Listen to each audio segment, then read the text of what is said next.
আর দ্বিতীয় কথা, ভাতা দিয়ে রাজ্য চলবে না কখনোই, কেননা রাজ্য সবসময় চলে কর্মসংস্থান এবং আরও কিছু কিছু ফান্ডামেন্টালসের উপরে।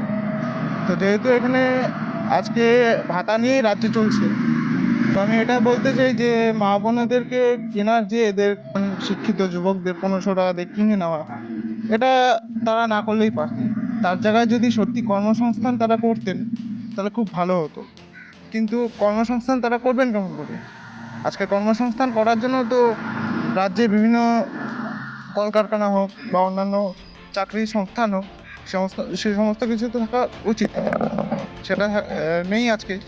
এবার আপনারা দেখলেন কলকারখানা থাকবে কেমন করে? তিনি তো নিজের হাতেই সেগুলো তুলে দিয়েছেন। কলকারখানা তিনি না নিয়ে আসতে পারছেন, না কেউ আসার চেষ্টা করলে তাকে আসতে দিচ্ছে। আর হলো চাকরি, যেটা করে আমরা খাবো। তো চাকরি কি হচ্ছে, ভেতরে ভেতরে তাদের মধ্যে সব সেটিং হয়ে যাচ্ছে। এই যে আজকে শিক্ষা ব্যবস্থার এত দুর্নীতি হচ্ছে, বিহাল দশা কেন হচ্ছে? আজকে আমাদের সরকারের জন্যই এটা হচ্ছে। বর্তমান যিনি শিক্ষামন্ত্রী রয়েছেন, আমি কিছুদিন আগে তার একটা বাইট দেখলাম, যখন আমাদের চাকরি নিয়ে এই ঘটনাগুলো ঘটলো, 26,000 চাকরি চলে গেল, তখন তিনি কি বললেন যে আমার কোঠার চাকরি আমি আমার নিজের লোকদের দেবো না তো কী করব? ওনার নিজের লোকদের দেওয়ার জন্য কি আমাদের জনসাধারণ ওনাকে ওই জায়গায় বসিয়েছে ভোট দিয়ে? এই কোশ্চেনটা আমার তৃণমূলের কাছে সর্বদাই থাকে।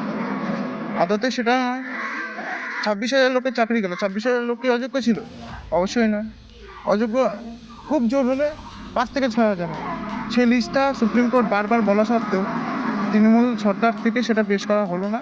পেশ করলে হয়তো 26,000-এর যে প্যানেলটা বাদ করলো সেই প্যানেলটা যেত। স্বাভাবিক কথা। এবার আমাদের যে ভাতার ব্যবস্থা করা হচ্ছে, তিনি কি মনে করছেন ভাতা দিয়ে কি সত্যি আমাদের কিনে নেওয়া যাবে বা আমরা খুশি হচ্ছি? 1500 টাকা করে মাস গেলে ভাতা দেবে, সেটা দিনে 50 টাকা মতন হবে। 50 টাকাতে আমাদের এমনি চা খেতে উঠে যাবে। 50 টাকাতে আমাদের সংসার চলবে না তো। তার বদলে এনারা যদি চাকরির ব্যবস্থা করতেন তাহলে খুব ভালো হতো, কিন্তু এনারা করবেন না। আজকে মানুষ বুঝে গেছে যে এই সরকার, তৃণমূল সরকার, ভাতা ছাড়া কিছু বোঝে না। এরা টাকা দিয়ে মানুষ কিনতে চায়। বিভিন্ন ক্ষেত্রে কিছু হয়ে যাক, আজকে কোনো মা বোনেদের রেপ হোক, তারা যদি মৃত হয় তাদের পরিবারকে একটা টাকা ধার্য করে দেওয়া হবে তাদের কান্না কিনে নেওয়ার জন্য, তাদের খুশি কিনে নেওয়ার জন্য। আদতে সেই টাকা দিয়ে কিন্তু তাদের যে মনের দুঃখ, সেটা কিন্তু দূর হয় না। তবুও এনারা ভাতার ব্যবস্থা করেছেন, কেন এনারা ভাবেন যে ভাতা দিয়ে হয়তো রাজ্য চলে। কিন্তু আমি একটা কথাই বলতে চাই যে ভাতা দিয়ে কোনো সময় রাজ্য চলতে পারে না বা চলবেও না।